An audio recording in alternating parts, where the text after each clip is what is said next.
Bonsoir et bienvenue à l'émission L'appel des nouvelles générations, une émission qui est dédiée à l'accompagnement des enfants, des adolescents et de toutes les personnes qui sont passionnées par l'éducation et la relation aux enfants.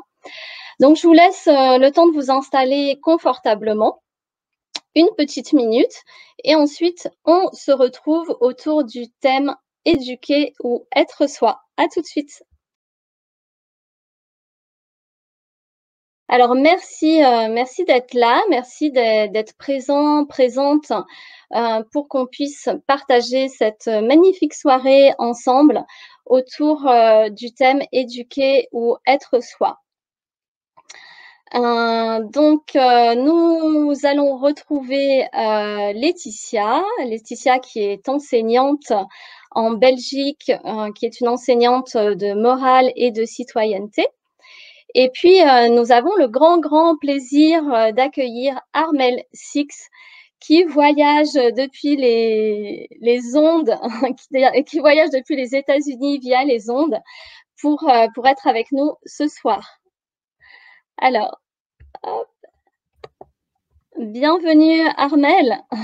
Bonjour Anne-Laure, bonjour tout le monde, merci beaucoup de m'avoir invitée.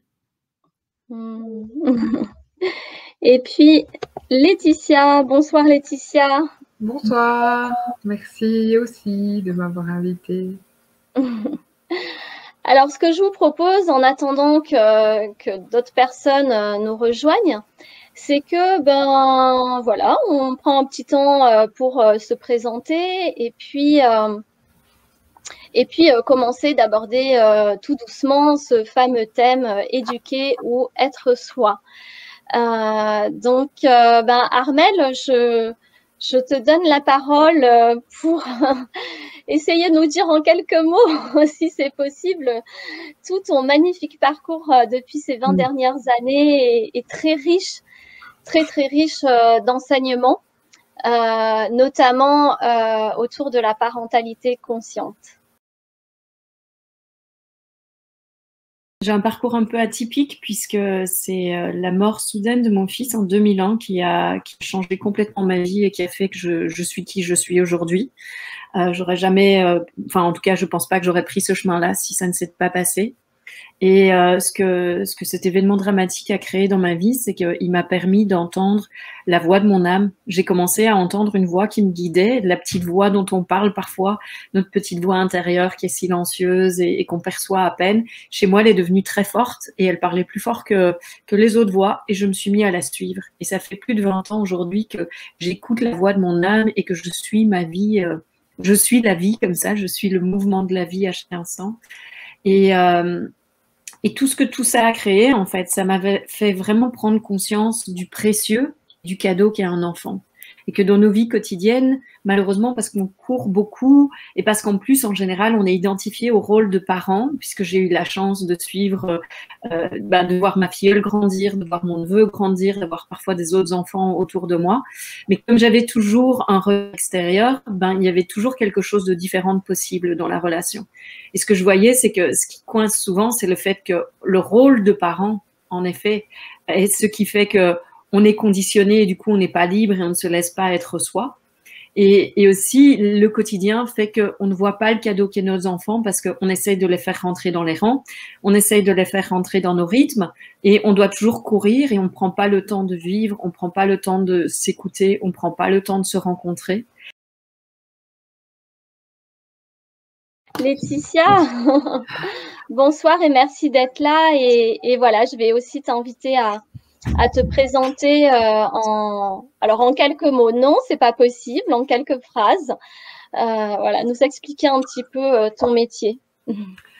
Ben voilà, moi je suis en Belgique et donc je m'appelle Laetitia et je suis prof de morale dans les écoles primaires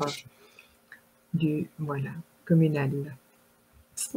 Et donc j'enseigne les valeurs de la laïcité, quoi.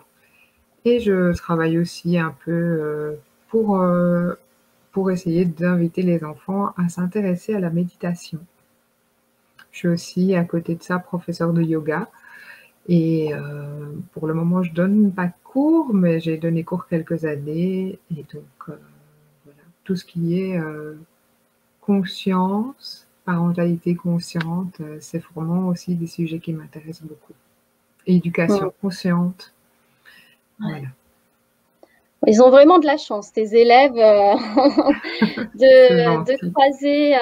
croiser ton chemin et de recevoir aussi toute cette belle énergie que tu dégages. Et voilà, j'ai hâte d'en savoir un peu plus parce que j'ai pas eu la chance lors de ma scolarité d'avoir ce type de cours, ces enseignements-là. Donc, je suis vraiment curieuse d'en savoir plus.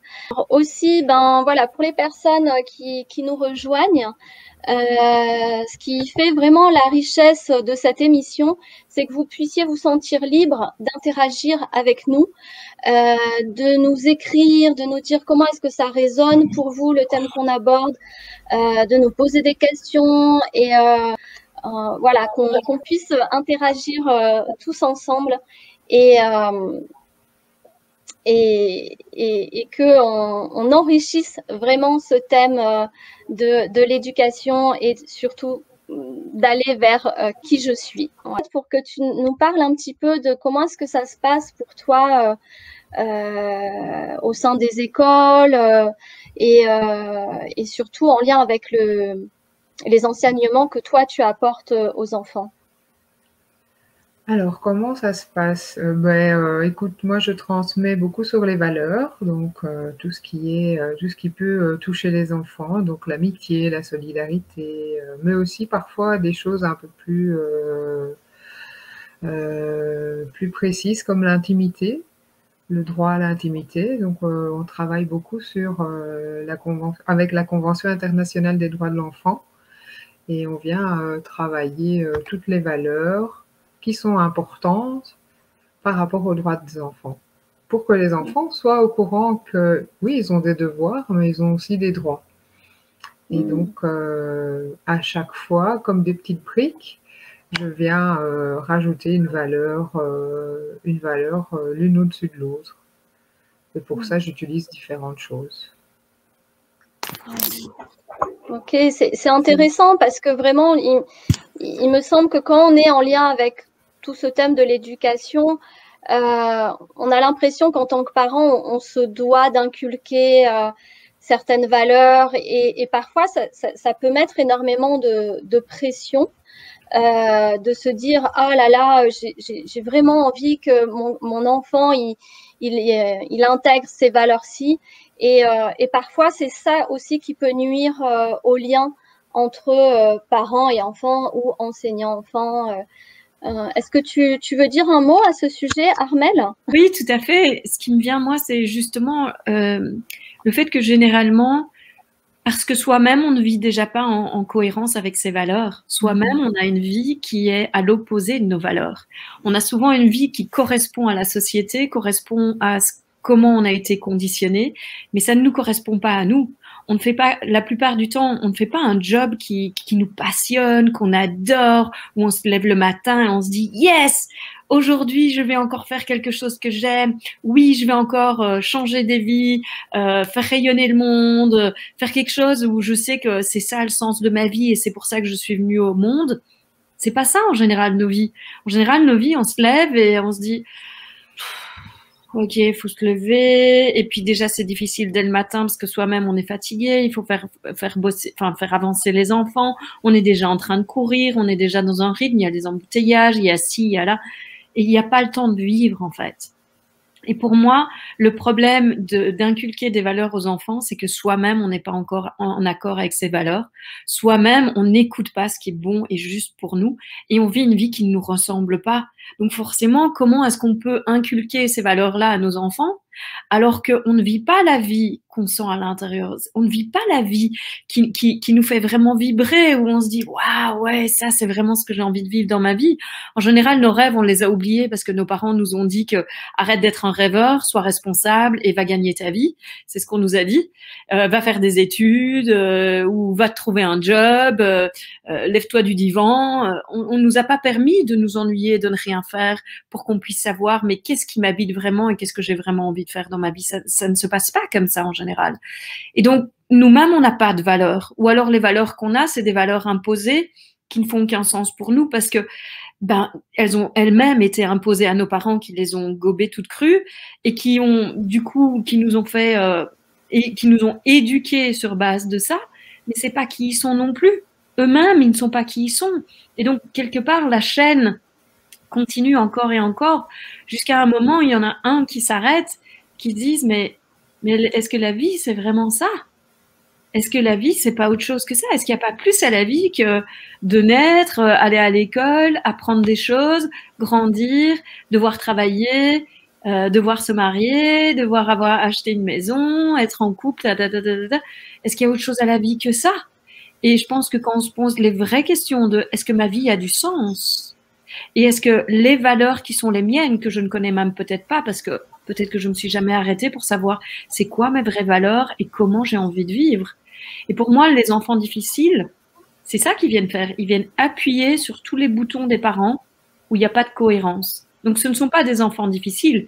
Les enfants, en général, ils sont plus éveillés que les parents, en fait, parce qu'ils sont beaucoup moins conditionnés. Donc, ils ont beaucoup moins de filtres.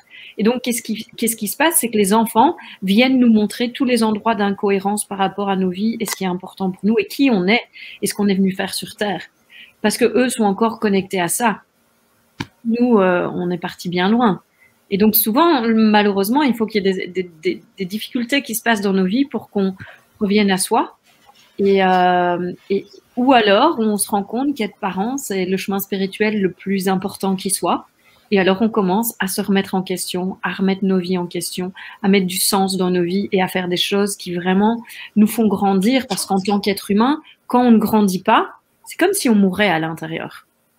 C'est comme si on n'était pas vraiment en vie. Et pourtant, combien sont les gens qui se remettent en question, qui grandissent, qui vont vraiment vers eux-mêmes, qui se posent toutes des questions par rapport au sens de la vie, en fait. Et pour moi, l'école, ça devrait être ça. Donc, l'éducation aussi.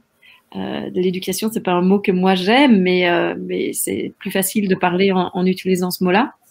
Je pense qu'on devrait élever un enfant et pas l'éduquer.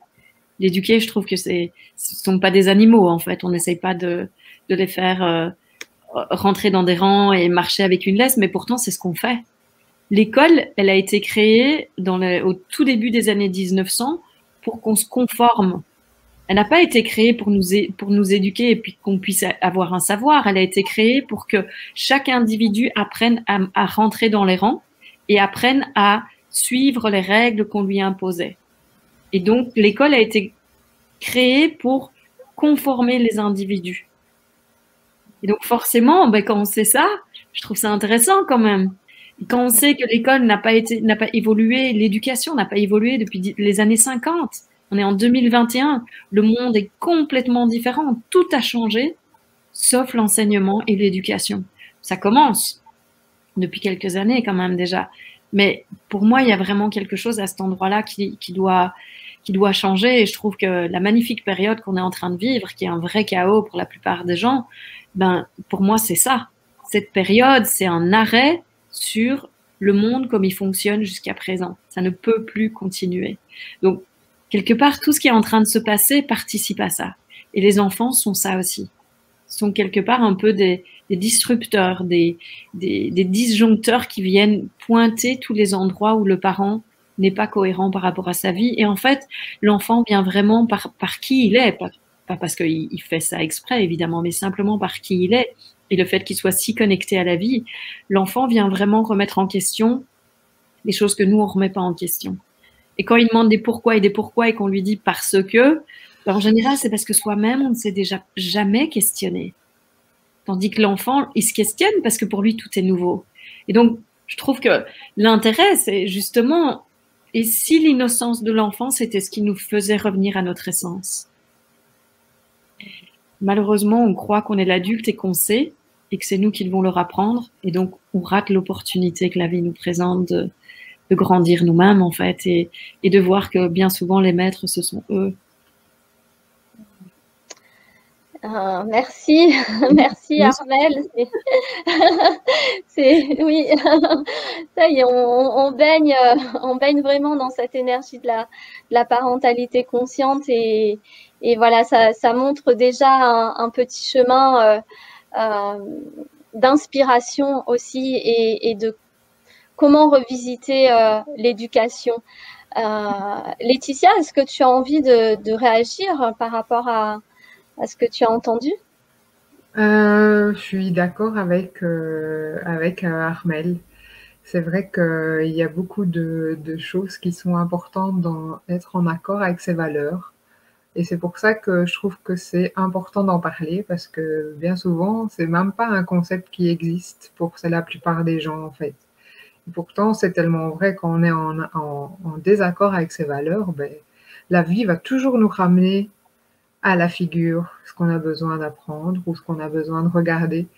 Et donc je suis en accord avec ce qu'elle dit.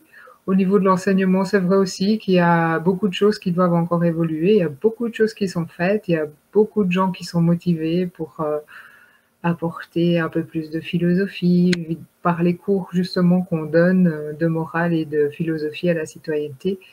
Et même des instituts qui font des trucs géniaux avec toujours très peu de moyens finalement. Et c'est ça qui est un peu triste au final, c'est que les moyens suivent pas, donc on fait avec ce qu'on a. Et on fait au mieux dans la plupart des cas. Donc voilà. Et Laetitia, dans ton parcours d'enseignante, est-ce qu'il y a eu un moment justement où tu as switché entre des valeurs peut-être qu'au départ tu aurais voulu inculquer, vraiment peut-être imposer, et puis peut-être aujourd'hui tu es dans une démarche où tu proposes et en lien avec comment les jeunes réagissent, comment les jeunes réagissent, toi tu te réajustes, hein. Mais déjà, moi, j'étais pas en accord avec mes valeurs en tant que titulaire de classe. Donc, c'est quelque chose que la vie m'a mis en pleine figure. Donc, j'ai fait un burn-out et puis j'étais plus capable de prendre en charge une classe. Donc, il a fallu que je trouve quelque chose qui soit plus en accord avec ce que je suis. Et pour le moment, c'est donner ce cours-là parce que c'est venir planter des petites graines. Et ces petites graines, elles pousseront pas. Chacun est libre d'en faire. Ils seront libres, ces enfants, d'en faire ce qu'ils veulent. Comme dit Armelle, ils savent déjà beaucoup de choses. Et d'ailleurs, quand je parle de ces valeurs, je pars toujours d'eux. Je vais tirer chez eux ce qu'ils savent déjà, en fait. Parce qu'ils savent déjà. C'est juste que parfois, oui, il y a peut-être un manque de structure, on va dire, parce que les enfants sont un peu laissés pour compte dans le carcan familial, mais beaucoup d'entre eux savent déjà beaucoup de choses et ils connaissent déjà ces valeurs. Il suffit juste de venir mettre les bonnes étiquettes au bon endroit pour que sur le chemin, ce soit plus clair, en fait. Et donc, voilà. Pour le moment, je suis en accord avec ça, mais je sais qu'un jour, on verra. Et Armelle, il y a une question qui me vient. Est-ce que parfois les parents ou les adultes que tu accompagnes, est-ce que tu as pu remarquer à un moment donné aussi qu'il y a comme un changement de regard ou un changement de repositionnement et peut-être qu'est-ce qui va pouvoir permettre aussi ce changement qui n'est pas toujours évident parce que c'est vraiment un retour vers soi et vraiment sortir de quelque chose dans lequel on a toujours cru et quelles vont être aussi les ressources pour ces personnes-là de switcher, d'avoir un autre regard. Mm-hmm. Mais oui, j'en ai plein des expériences où les gens vivent une relation complètement transformée avec leur enfant. J'ai un programme en ligne de parentalité consciente, une formation qui s'appelle Grandir ensemble. Et justement, hier, j'avais un Zoom avec les gens qui font partie du programme. Et c'était magnifique d'entendre les mamans qui disaient que depuis qu'elles pratiquaient le fait d'être présent présente à elles à chaque instant et présente à leur enfant. Donc apprendre vraiment à se poser, à juste simplement être là, à donner toute son attention à son enfant plutôt que d'être à gauche, à droite, en train de faire la cuisine, en train de penser à demain, en train de penser à ce qu'on va faire à dîner, en train de penser à ce que l'enfant doit encore faire avant d'aller au lit. Non, d'être vraiment pleinement là, combien leur relation a complètement changé. Il y en a une qui disait que sa relation était hyper conflictuelle avec sa fille depuis toujours, et depuis plusieurs mois, c'est fini en fait. Il n'y a plus de conflit, c'est tellement génial, les parents sont divorcés, c'est tellement génial que sa fille qui avait prévu de partir chez son papa il y a plusieurs mois parce que c'était difficile, elle veut plus partir maintenant. Donc elle va continuer son chemin, elle va quand même y aller, mais elle a changé d'avis tellement leur relation est devenue absolument magnifique. Donc ce qui est vraiment important de comprendre, c'est que on est conditionné à croire aussi que le changement c'est difficile. Et ça aussi c'est juste une croyance. Et si le changement pouvait être gai, joyeux, doux, facile, agréable, plutôt que de croire que le changement ça doit casser des choses, ça doit être difficile, on doit travailler dur, c'est des vieilles croyances tout ça. Mais bien sûr c'est véhiculé par la société, c'est véhiculé par notre éducation à nous-mêmes, et donc on continue à perpétuer ce qu'on croit, alors que le changement ça peut être très doux. Et puis vraiment ce que j'enseigne c'est revenir à soi, exactement. Donc c'est pas non plus tout faire pour l'enfant, c'est de voir justement que quand je suis présente au moment, quand je suis présente à mon enfant, pour l'être je dois être présente à moi. Donc j'ai plus d'énergie, je me sens mieux, je suis plus à l'écoute de moi, je suis plus en accord avec moi, je suis obligée d'être centrée et d'être alignée avec qui je suis et avec ce qui est important pour moi dans la vie, ou sinon mon enfant il sent l'incohérence et puis il me le renvoie. Donc quelque part la façon dont moi je vous invite à être parent, c'est vraiment d'être vous. Donc c'est quelque chose de magique parce que c'est vraiment, ça vous englobe, alors que ce qu'on a appris de la parentalité, c'est, on dit toujours, moi je me souviens quand j'étais enceinte, on me disait profites-en parce qu'une fois qu'il sera là, tu n'auras plus un moment à toi et puis c'est fini la vie pour toi. Puis moi, je dis, non, si vous n'êtes pas là pour vous, comment vous pouvez être là pour lui ou pour elle? Si vous ne connaissez pas qui vous êtes, comment vous allez pouvoir l'accompagner à devenir qui il est? Et puis, je suis tout à fait d'accord avec ce que disait Laetitia, et j'ai envie de rebondir dessus, parce que dans une partie de mon programme, il y a un module qui est sur Socrate. Et Socrate, c'était il y a 2500 ans, il nous enseignait déjà ça, le fait que chaque individu qui naît au monde, qui vient au monde, a déjà tout un savoir en lui. Il est déjà complet, il est déjà entier. Et nous, on débarque en tant que parents et on croit qu'on va leur apprendre des choses avec toute notre arrogance. Et on n'a aucune humilité la plupart du temps de se remettre en question et de se dire, mais si c'était lui qui était là pour m'apprendre quelque chose. On croit et c'est pareil en tant qu'enseignant, on croit qu'on est là pour leur enseigner, mais si on était là juste comme guide, comme garant d'un cadre et d'une sécurité dont l'enfant a besoin, d'une présence aimante et soutenante, dont l'enfant a besoin juste pour pouvoir avancer sur sa route, mais sa route, elle est déjà toute tracée. Quand on veut que l'enfant devienne ce qu'on a décidé qu'il doit être, on l'empêche d'être qui il est, on le coupe de son élan naturel, on l'empêche de grandir tel qu'il est, et on croit après qu'il a un problème, mais il n'a pas de problème. Il y a juste qu'on l'a empêché d'être qui il était.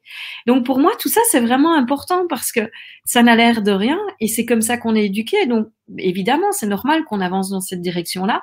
Et si moi je suis là, c'est pas du tout pour blâmer qui que ce soit, parce que je sais que chaque parent fait toujours au mieux qu'il peut avec son enfant, et qui va toujours essayer de trouver des nouvelles solutions quand il y a des choses qui ne vont pas. Moi, je suis là pour offrir et inviter à une nouvelle perspective, une nouvelle possibilité, et peut-être dire, et s'il y avait une autre façon d'être avec nos enfants? Et s'ils les rencontraient vraiment, c'est-à-dire vous rencontrer aussi, était vraiment ce qu'appelle notre époque aujourd'hui? Si le monde dans lequel on vit aujourd'hui, il invitait à une communication authentique, parce qu'à l'époque, la communication, il n'y en avait pas et c'était normal quelque part dans comment vivaient nos grands-parents ou même peut-être encore nos parents. C'était normal entre guillemets. Mais aujourd'hui, la communication en un clic, on sait ce qui se passe à l'autre bout de la planète. La communication, elle est super importante aujourd'hui. Donc, avoir une communication authentique avec son enfant, c'est hyper important. Donc moi, les trois piliers que j'enseigne, c'est ça en fait, c'est la présence. Et je parle pas du tout de présence physique. Je parle vraiment de qualité d'être à l'instant, de qualité d'être à votre enfant ou qualité d'être au moment où à vous. Et comment j'écoute mon enfant, comment je m'écoute moi-même aussi, comment j'écoute la vie, et puis l'authenticité. Et pour moi, quand ces trois points-là sont réunis, il y a une autre relation qui va se former parce qu'il va y avoir une vraie rencontre. Si j'écoute mon enfant, je suis curieuse de ce qu'il vit. Je ne lui dis pas comment il doit vivre. Je me demande et je lui demande qu'est-ce qui fait que lui réagit comme ça. Comment il vit telle expérience? Comment il vit telle chose?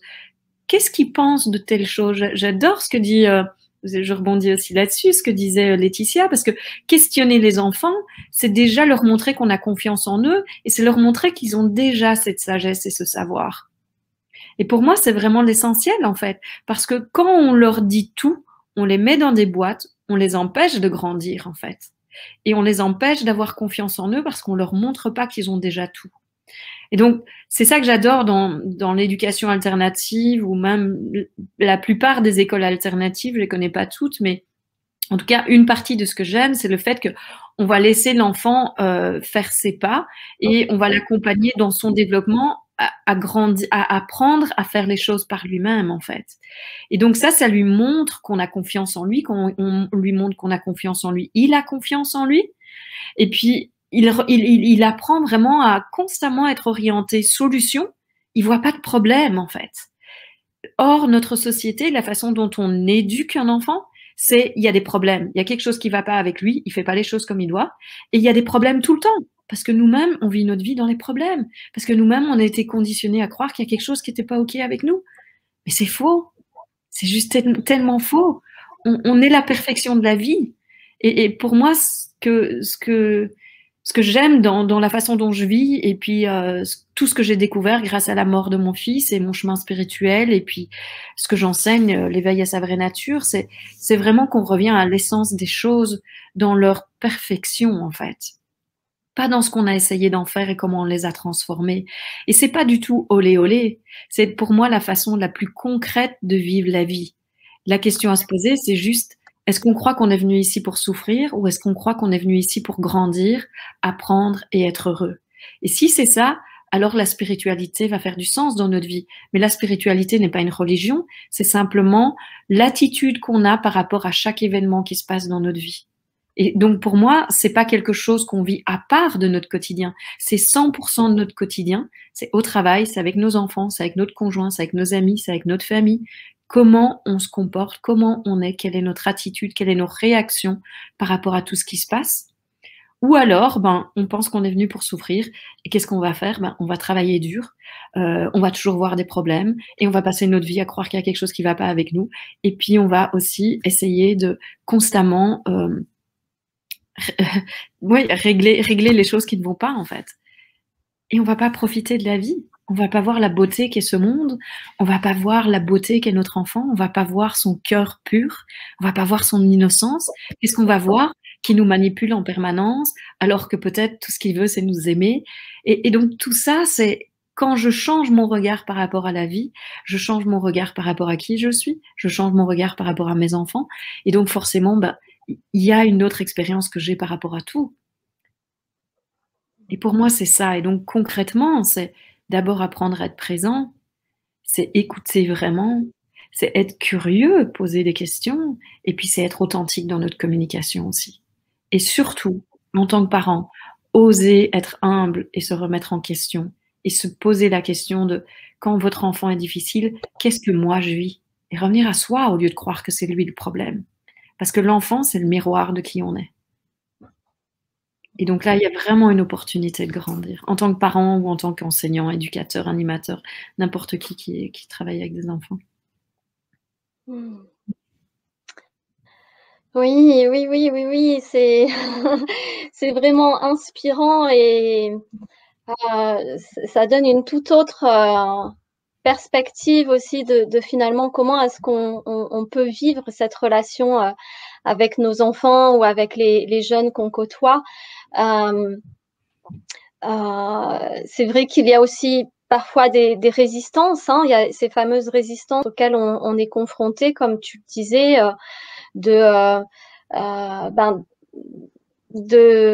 Alors tu n'utilisais pas le mot orgueil, mais c'était similaire à l'orgueil et d'aller avec humilité finalement dans cette rencontre avec son enfant et d'ouverture aussi. Hein, ça demande des grandes capacités d'ouverture pour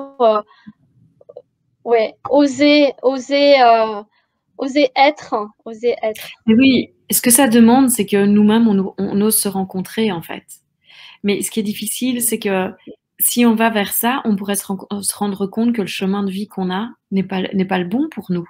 Et donc, ça va nous imposer de faire des changements. Et du coup, on risque de devoir remettre sa vie, toute sa vie en question, mais c'est par étapes, c'est pas en un coup. Mais en même temps, ce que je pense qui est et ce qu'on veut le plus et ce dont on a le plus peur, c'est une véritable intimité. Ce que j'entends dans comment tu rebondis par rapport à ce que je dis, ce qui me vient en tout cas quand je t'entends parler, c'est oui, en fait, je pense que la plus grande peur, c'est d'enlever son armure, c'est d'oser être nu, c'est d'oser être vulnérable. Et en tant que parent, ce serait simplement de reconnaître, je sais pas comment éduquer mon enfant. Je sais pas quoi faire quand il réagit comme ça.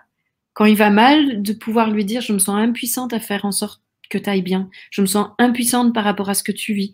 Je n'ai pas la réponse à ta question. Mais si on cherchait ensemble, peut-être qu'on peut rencontrer quelqu'un qui a répondu à ces questions-là. Si on allait voir sur Internet, et finalement que la vie soit un jeu et soit un grand labyrinthe et soit une grande aventure, au lieu que ce soit quelque chose de dur. Moi, je me souviens quand j'étais petite, mon papa il me disait, la vie, c'est une tartine de merde dont on mange un bout chaque jour, quoi. Waouh! Ben, je suis heureuse que mon fils soit venu me réveiller. Déjà, j'étais pas comme ça quand j'étais enfant ni ado. J'avais déjà cette joie qui était très présente. Mais je suis bien contente que mon fils soit venu me dire, waouh, rencontre la mort, rencontre la vie. Parce que je trouve que c'est un des cadeaux qu'il m'a fait. À travers sa mort, j'ai rencontré la vie, j'ai rencontré le précieux, j'ai rencontré l'urgence de vivre, j'ai rencontré, mais on n'a pas de temps à perdre à des conflits, à se quereller, à des conneries. On n'a pas le temps pour tout ça. On est ici pour s'aimer, on est ici pour se rencontrer. Et donc, oui, je pense que l'amour fait peur. Et si on entend vraiment un enfant et si on rencontre vraiment un enfant, il a le cœur pur. Souvent, c'est nous qui allons mettre sur lui toutes nos projections d'adultes. Mais un enfant a le cœur pur. Et quand on va vraiment rencontrer un enfant, on va rencontrer l'amour. Et si on se désarme, nous, adultes, de tout ce qu'on porte, parce que souvent, ce qui est difficile aussi d'en rencontrer son enfant, c'est que soi-même, on a des blessures. Mais on n'a pas été non plus éduqué à les rencontrer, on n'a pas été éduqué à rencontrer nos émotions. Donc, qu'est-ce qui se passe dans ces cas-là? On continue à rester barricadé, on se protège. Donc, rencontrer notre enfant, c'est prendre le risque de devoir rencontrer nos propres émotions, qui la plupart du temps nous font peur. Et donc, qu'est-ce que ça veut dire? Ça veut dire qu'on va rester barricadé et on va rester dans un modèle d'éducation qui nous permet de nous sentir juste en sécurité. C'est confortable. On ne doit pas changer, on ne doit pas bouger. Et même si la vie n'est pas chouette, on préfère le confort, bien souvent, à l'inconfort du changement pendant un temps. Or, l'inconfort que le changement amène, c'est le chaos qui est nécessaire pour pouvoir amener quelque chose de nouveau. Et donc, souvent, quand on est trop coincé dans un rôle ou dans quelque chose, la vie va devoir amener un événement brutal, comme par exemple la mort de mon fils, ou d'autres choses, la perte d'un job, une pandémie. Là, c'est pas dans la parentalité, là, c'est dans le monde entier qu'on nous montre que le système ne fonctionne plus et ne peut plus continuer. Donc, la pandémie, c'est ça, en fait, c'est la même chose. C'est un gros chaos dans un système qui reste coincé, mais qui ne fonctionne plus. Donc aujourd'hui, si on veut sortir de cette situation, la seule chose qu'on peut se poser, c'est commencer à penser différemment, à s'élever au-dessus de ce qui se passe, à s'élever au-dessus de la peur et à commencer à s'ouvrir à quel monde on veut créer maintenant, de manière globale, individuelle et globale.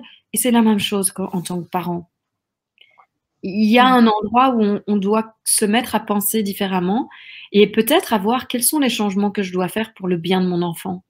Et pourquoi ça? Pas par sacrifice. Parce que souvent, pour son enfant, on va faire des changements qu'on ne ferait pas pour soi-même. Et les changements qu'on va faire vont être exactement de l'ordre de ce que Laetitia disait. Elle disait qu'elle a senti qu'elle n'était pas en cohérence avec ses valeurs quand elle était titulaire de classe. Et donc, elle a fait un burn-out, qui est un événement que la vie vient nous amener pour dire « Wow, t'es pas dans la bonne direction. Maintenant, tu t'arrêtes parce qu'il y a autre chose que tu es venu faire sur cette terre. » Et donc, elle a été obligée de se poser, obligée de s'écouter, obligée de prendre du temps pour elle, obligée de prendre soin d'elle. Et tout ce temps qu'elle a pris l'a amenée à voir que, en fait, c'était une autre route qu'elle voulait suivre et qu'elle était appelée à suivre. Et c'était celle de semer des petites graines, parler des valeurs, la philosophie en société, etc., etc. Ce qui est magnifique, amener de la méditation, elle-même faire du yoga et toutes ces petites choses qu'elle peut amener qui font que sa vie et la vie des autres autour d'elle et des gens qu'elle rencontre et des enfants auxquels elle enseigne, ben, en fait, prennent une nouvelle direction. Et pour moi, c'est ça, c'est pas que tout le monde doit devenir comme ça, mais je pense que dans tous les niveaux de la société, il doit y avoir ce changement-là, en effet. Au niveau entrepreneurial, au niveau économique, au niveau éducation, au niveau politique, partout. Il doit y avoir ce changement qui se passe, de simplement voir que là où on est allé, c'est fini. Et donc, je pense que si le monde est là où il en est aujourd'hui, c'est par ignorance, et que la seule chose qui va sauver ce monde, c'est l'éducation. Et c'est une nouvelle façon d'appréhender, et de voir et de vivre la vie.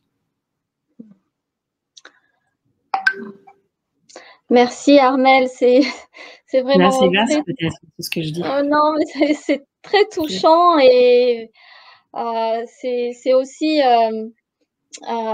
des étincelles que j'ai ressenties lorsque j'ai voulu lancer cette émission. C'est parce que j'ai senti aussi l'importance de revoir notre éducation, de revoir ce fameux rôle de parent et finalement progressivement de se rendre compte que ce qu'on croyait important n'est pas important et que finalement c'est vraiment ce retour vers soi pour bah oui, oser être vulnérable, oser être impuissant pour voilà, petit à petit quitter toutes ces armures et ouvrir de nouveau notre cœur. Hein, c'est waouh. Ouais, exactement. Ouais. Oui, tout à fait.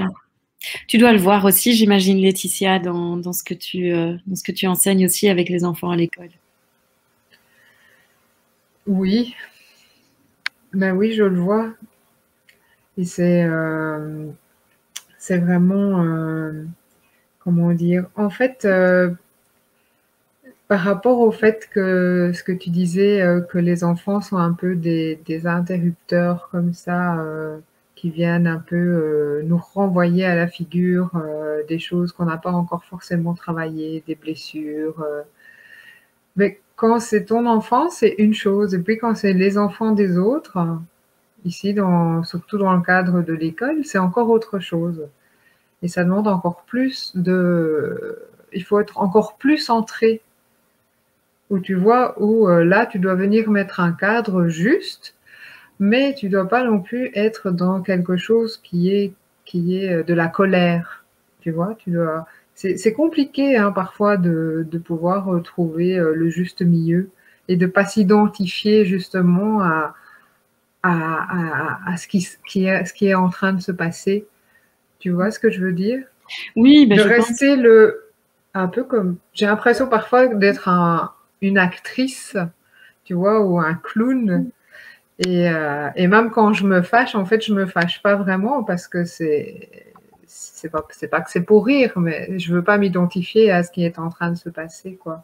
Mais moi, ce que je pense, en fait, qui manque véritablement dans la plupart des niveaux de la société, c'est qu'il devrait y avoir des cours de psychologie dans des professions qui sont en lien avec les autres, c'est-à-dire dans l'éducation, en tant que médecin, dans plein de choses, en fait. Et surtout enfin, excuse-moi de t'interrompre, mais surtout des cours de communication non violente, je dirais, et d'intelligence émotionnelle. Tu parlais tout à l'heure qu'on était on était emmurés, on était dans notre armure et Mais pourtant, moi, je vois les enfants, ils savent très bien m'expliquer leurs émotions quand on fait la météo intérieure.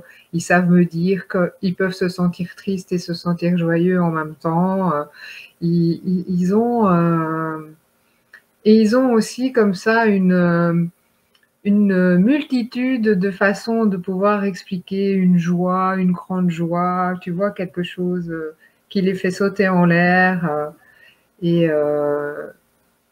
mais c'est vrai que chez les adultes, on devrait aussi avoir plus d'accès à ça. Parce Oui. qu'on est face parfois à des frustrations et au lieu de communiquer, hein, tu parlais de ça comme pilier tout à l'heure, au lieu de communiquer, non, on se referme. On se referme et ça génère encore plus de friction et de frustration. Donc oui, il y a beaucoup de choses à faire encore. Beaucoup de choses à faire. Et aussi le fait que tu disais que en tant qu'adulte, on pense qu'on sait. Et ce que je fais moi toujours, c'est que comme on est dans un cours de philo, ben, on ne sait pas en fait. Alors des fois, ils sont tous là, ils lèvent le doigt. Moi je sais, moi je sais. Je dis, on ne sait pas en fait, on est juste là pour discuter. Et puis, quand la discussion est finie, si on n'a pas fini, c'est pas grave. On a juste ouvert une porte, on a exploré un concept. Et puis, voilà, on n'aura pas le temps d'en discuter encore. On refermera pour cette fois-ci. Peut-être que plus tard, vous en reparlerez, mais on ne sait rien. Et je crois que ça aussi, ça permet aussi de venir soulager. Parce que même moi, en tant que parent, il y a plein de choses que je ne sais pas. Et pourtant, mon fils, il a déjà 13 ans. Mais parfois, il sait plus que moi. Tout à fait. Et c'est mon meilleur gourou, enseignant, on va dire. Parce qu'il vient toujours... C'est un enfant très sage et très chouette. Mais en même temps, parfois, on a quand même nos petites frictions. Ça devient un ado, donc il y a des choses qui se passent. Et tu te dis, ah ouais, lui, il a ça, mais moi, je dois aussi venir travailler des choses sur moi, quoi. Être plus ouverte, plus dans la communication. Et comme lui, il est dysphasique, nous, on a beaucoup de travail à faire sur la communication, parce que chez dysphasique, il n'y a pas de place pour le deuxième degré. Okay, donc, ça a demandé beaucoup de travail. Et d'ailleurs, profond d'authenticité, du coup. Beaucoup de travail d'authenticité et aussi beaucoup de... J'ai travaillé ça, c'est venu naturellement en fait par la dérision et l'autodérision. Parce que ça n'existait pas.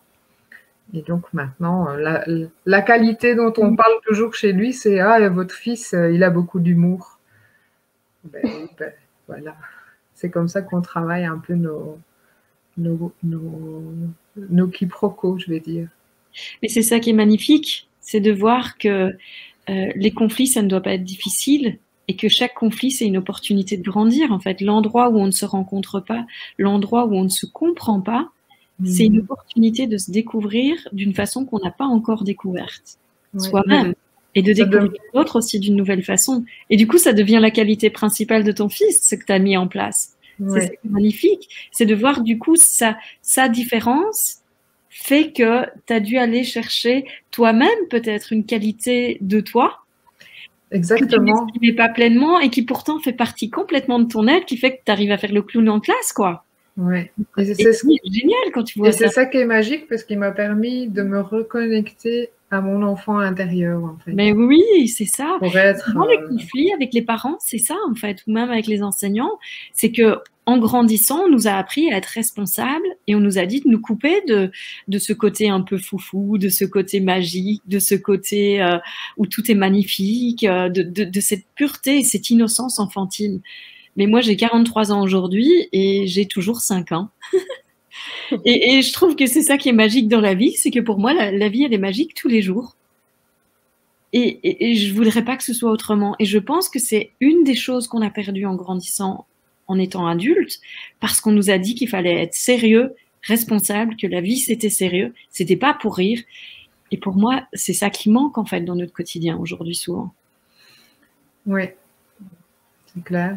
Et c'est important aussi de dire aux enfants de se connecter, eux, ils sont connectés à ça, mais il y en a quand même déjà beaucoup qui disent, par exemple, qui sont pas créatives, qui savent pas dessiner, qui savent pas faire ci, parce qu'ils sont déjà dans un certain moule de ce qu'on leur a dit. Donc voilà, il y a beaucoup, il y a plein de petites choses à faire en fait. Ouais, tout à fait. Oui, et en vous écoutant aussi, je me rappelle combien ça a été dur en fait pour moi lorsqu'une de mes filles, bon, qui était petite à l'époque, elle avait ça a commencé vers 7-8 mois. En plus, j'ai su par la suite que c'était une période assez sensible au niveau du développement de sa psyché et de la maturité de son cerveau. Et elle a commencé vraiment à être en rébellion, à faire beaucoup de crises et beaucoup de colère. Et en fait, c'est venu réveiller des émotions chez moi qui ont été tellement fortes parce que c'est comme si je m'en étais coupée en grandissant de ces émotions-là. Et donc, pour moi, c'était vraiment tout un chemin de me réapproprier cette énergie-là et cette, ma capacité aussi à me réconcilier avec la colère pour que petit à petit, je vois finalement des effets dans notre relation et que ma fille n'avait plus besoin de jouer ce rôle-là et de venir réveiller ça chez moi. Et ça a été...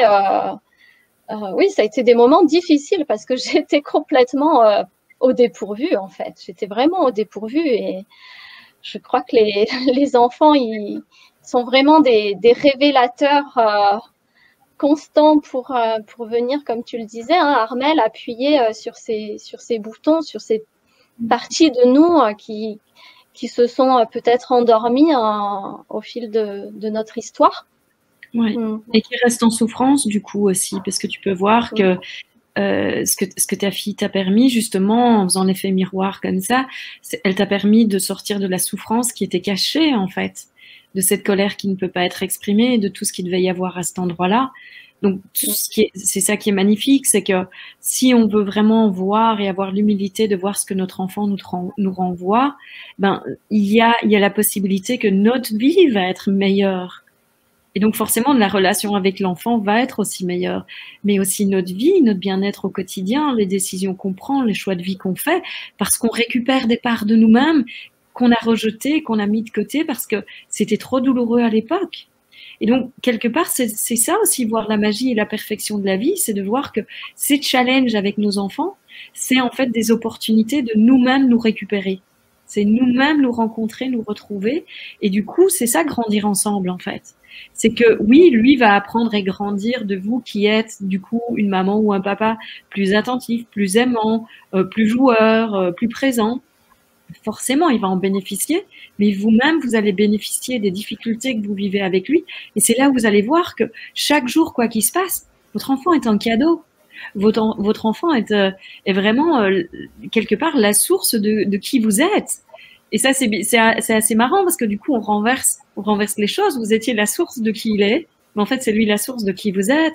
Et là, si vous êtes vous, ça va être plus facile de le rencontrer. Si vous restez dans votre rôle de parent et vous vous cachez dans le rôle, vous allez avoir du mal à rencontrer votre enfant et à pouvoir entendre même ce que je vous dis ici parce que vous allez trouver que c'est du n'importe quoi. Mais qu'est-ce qu'elle raconte celle-là?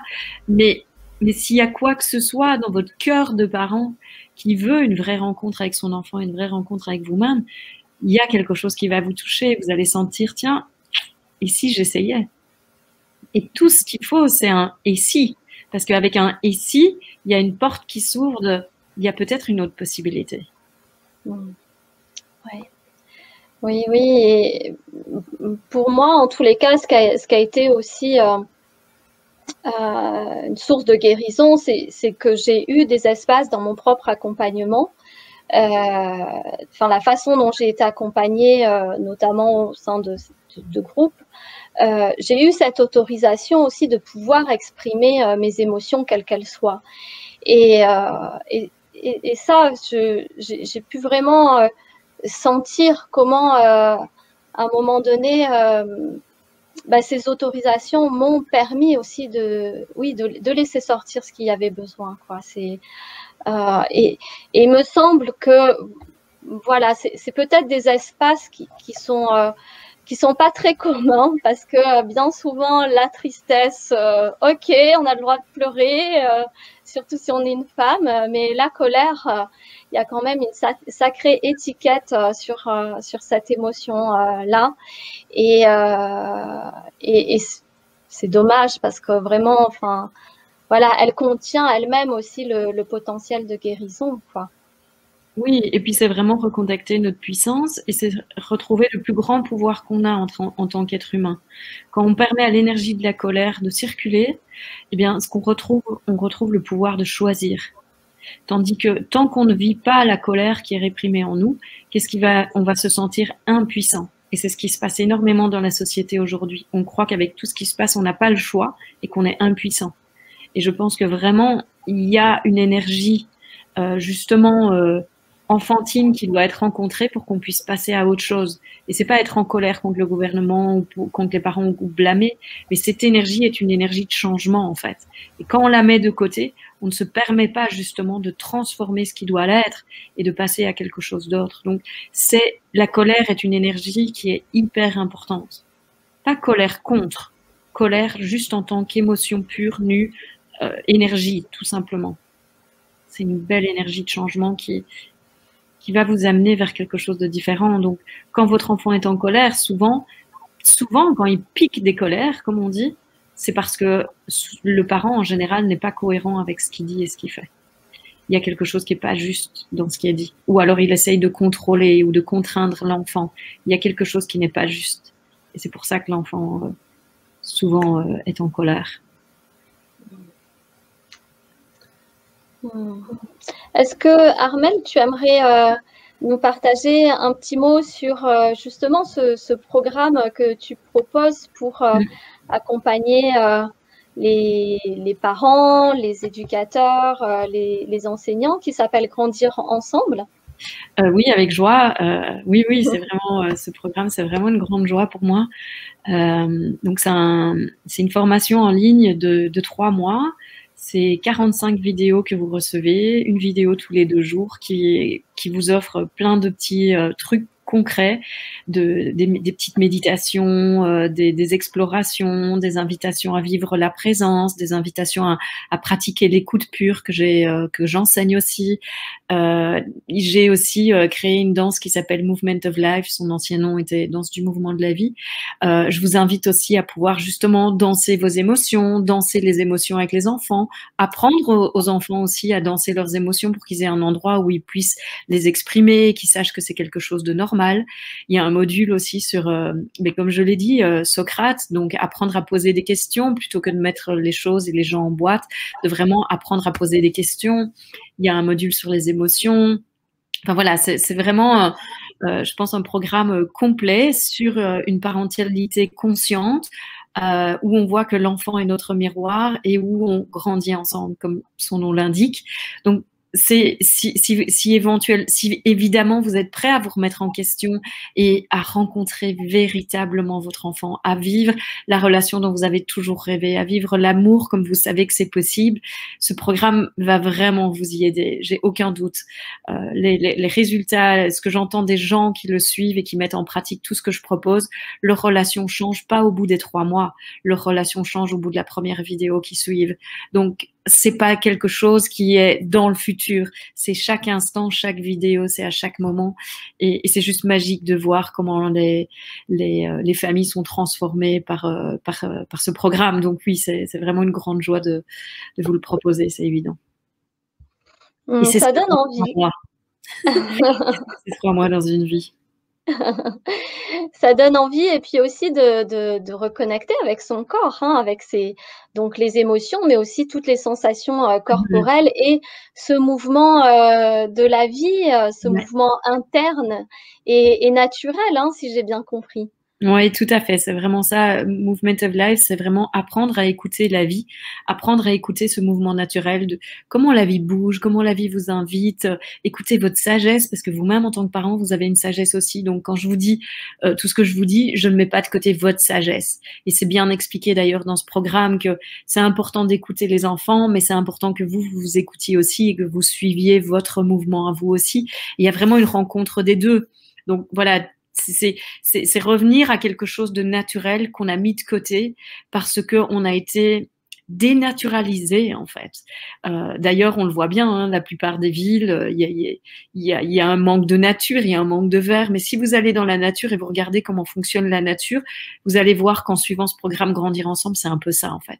C'est revenir à la simplicité de la vie, à la simplicité des choses. Et votre vie entière va en être bouleversée, évidemment. Bouleversée pas dans le sens chaotique, bouleversée dans le sens vous allez vous rencontrer, vous allez peut-être rencontrer votre conjoint d'une autre façon.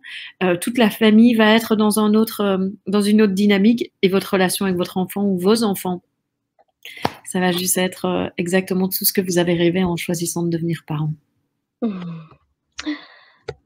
Alors, merci pour ces infos, Armelle.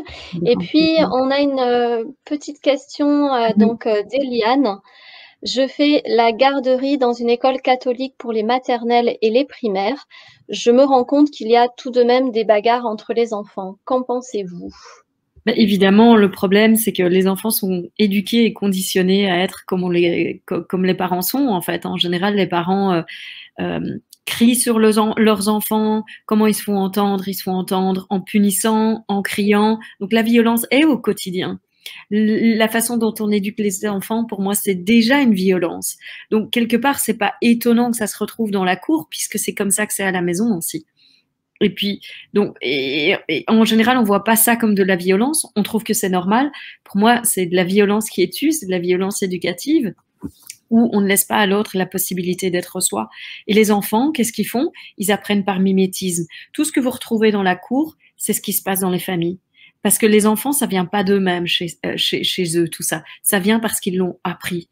Donc, c'est la raison pour laquelle on a une responsabilité quand on choisit d'être parent, quand on choisit d'être enseignant ou éducateur. C'est celle de se remettre en question. C'est celle d'aller guérir ses blessures et d'amener une autre possibilité pour ce monde. On doit montrer autre chose aux enfants parce que la façon dont ils apprennent le plus, c'est par mimétisme. Les enfants n'ont pas ça naturellement. S'ils apprennent à se battre, c'est parce qu'ils l'ont vu quelque part. S'ils sont violents, c'est parce qu'il y a de la violence qu'ils ont reçue. C'est pas quelque chose qui est naturel chez eux. Donc, c'est vraiment important qu'on amène quelque chose d'autre dans ce monde en étant quelqu'un d'autre, en étant qui on est vraiment, en étant connecté au cœur, en étant connecté à l'être et en amenant cette nouvelle façon d'être avec les enfants, une nouvelle rencontre et une nouvelle possibilité pour notre société tout entière, vraiment. Donc oui, c'est évident que ça va se passer. C'est évident. Ouais. Et ce que vous pouvez faire dans ces cas-là, c'est vous-même être présent. C'est vous-même être cette présence. Parce que quand vous êtes cette présence, Einstein disait toujours, on ne peut pas régler le problème au niveau du problème.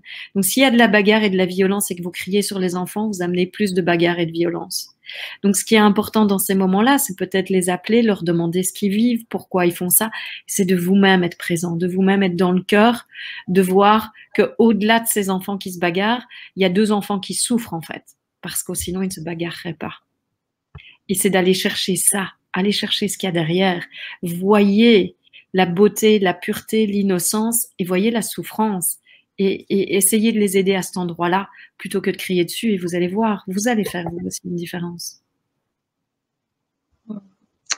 Voilà, Eliane, j'espère que ça a répondu un petit peu à ta question. Laetitia, est-ce que tu as envie de dire un petit mot à Eliane et puis gentiment, on va bientôt clôturer l'émission. Oui, voilà, mon micro était éteint. Il y a des bagarres dans toutes les écoles. Il y a des bagarres dans toutes les classes. Et comme me dit Armelle, ben oui, ça vient de la structure familiale. C'est qu'à la maison, c'est qu'il doit y avoir cette façon de fonctionner. C'est pas tous les enfants, évidemment, mais c'est des enfants qui vivent dans des classes, dans des familles violentes, où c'est la façon de communiquer. C'est le schéma familial qui reproduisent à l'école. Bon, et ben, voilà. Oui, je t'en prie, tu voulais dire encore. Comme elle dit, on peut, ça sert à rien de crier sur quelqu'un qui crie. Il faut écouter, il faut essayer de trouver des solutions. Il faut aussi que l'enfant, je pense, on voit très fort, ça c'est le prof de yoga qui parle, le corps de l'enfant qui se crispe, parfois il tremble, ils sont secoués parfois enfin, je trouve que c'est très parlant de voir comment parfois leurs sentiments s'expriment. Il faut juste les laisser s'exprimer. Ce que je fais parfois, c'est des petits tapotements de tapping, tu vois, de FT, pour essayer de les aider à se libérer. Parce que j'ai pas de formation en tapping, mais mon fils a beaucoup travaillé en EFT et en libération émotionnelle. Donc, j'ai quelques bases et je pense que ça les aide un petit peu aussi. En tout cas, après un moment, même le fait peut-être juste de les toucher, ça les calme, quoi. Oui, en tous les cas, si j'entends bien, c'est de leur permettre aussi. Oui, venez juste mettre sa main sur le cœur d'un enfant qui est énervé, mais ça va le calmer tout de suite, quoi. Parce qu'il y a une transmission d'énergie, il y a une attention, ça permet de le recentrer.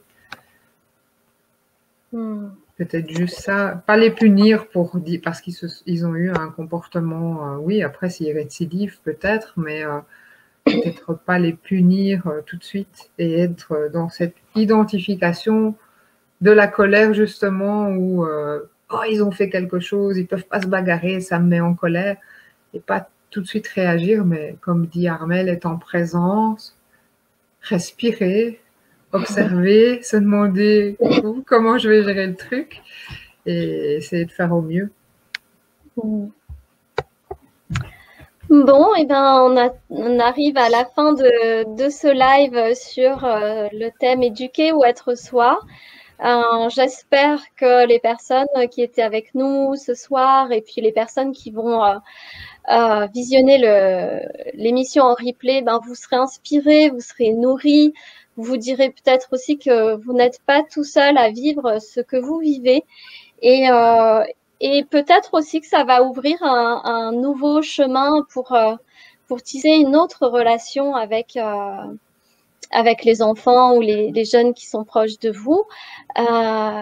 Laetitia, est-ce que tu aimerais dire un petit mot avant de nous quitter? Un petit mot de la fin, ça peut être qu'un petit mot. De la fin, merci à toi et de m'avoir invitée, de m'avoir proposé cette rencontre. Je trouve que c'était très intéressant, Armelle. Je suis vraiment contente de t'avoir rencontrée.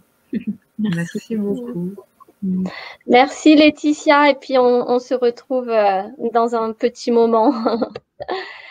Armelle, ben oui, un grand merci pour être venue ce soir et puis voilà, d'avoir défié aussi les petits problèmes techniques.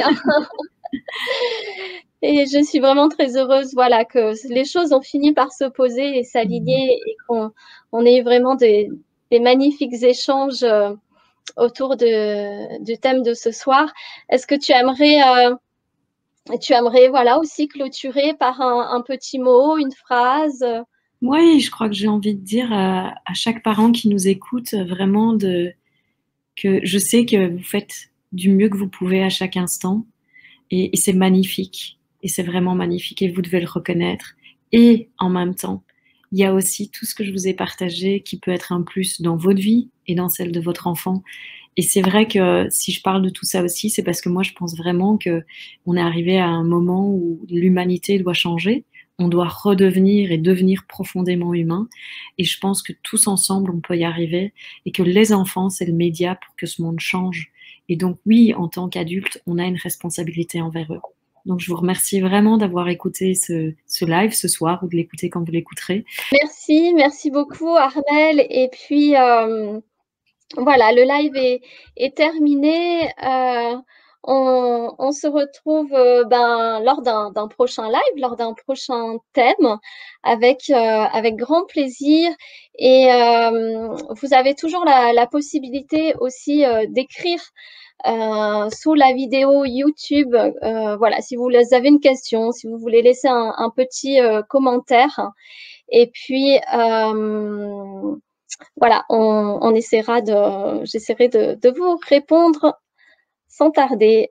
Merci à toi, Anne-Laure, vraiment d'avoir organisé ça, c'est magnifique. Merci pour ton initiative et ce que tu fais aussi. Et puis merci à tous les parents d'être qui vous êtes et de vous remettre en question quand vous sentez qu'il y a des choses qui sont plus difficiles à vivre. C'est vraiment une magnifique qualité. Merci beaucoup, Armelle. Et puis, je suis sûre qu'on va se recroiser aussi. Avec grand plaisir. Sur ce magnifique chemin de la parentalité consciente.